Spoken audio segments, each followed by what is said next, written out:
Hi everyone.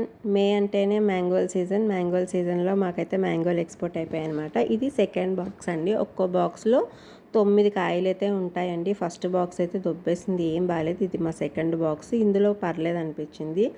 నిజంగా చెప్తున్నాను, ఈ వీడియో చూసిన తర్వాత ఎవరైనా హర్ట్ అయ్యింటే ఐఎమ్ రియల్లీ సారీ. ఎందుకంటే ఇదే నిజం. ఇండియా నుంచి మ్యాంగోస్లు ఎక్స్పోర్ట్ అవుతాయి అంటే వాళ్ళు ప్రాపర్గా గుడ్ క్వాలిటీ మ్యాంగోస్ పంపించేది ఒక అమెరికాకి, కెనడాకో, లండన్కి అండ్ ఆస్ట్రేలియా ఇట్లాంటి కంట్రీలకే. మేబీ ఆస్ట్రేలియా లేదేమో, ముఖ్యంగా అమెరికాకి బాగా పంపిస్తారండి. ఇండియాలో ఉన్న వాళ్ళు కూడా అంత అంత మంచి కాయలు, అంత క్వాలిటీ కాయలు, అంత టేస్టీ కాయలు తినరు. అదేంటో నాకు అర్థం కాదు. మన వాళ్ళకి కూడా మిగల్చకుండా వాళ్ళకి పంపించేస్తారు. అమెరికా అంటే ఎందుకు అంత క్రేజో, ముఖ్యంగా మన ఇండియా వాళ్ళకి. ఏం వాళ్ళేనా అండి డబ్బులు పే చేసుకునేది, మేం కాదా? మలేషియా కూడా కంట్రీనే, మిగతావి చాలా కంట్రీస్ ఉన్నాయండి. బట్ అక్కడికి పంపరు, చాలా కాస్ట్ పెడతారు, కానీ క్వాలిటీ అయితే పంపరు. ఒక అమెరికాకే పంపుతారు.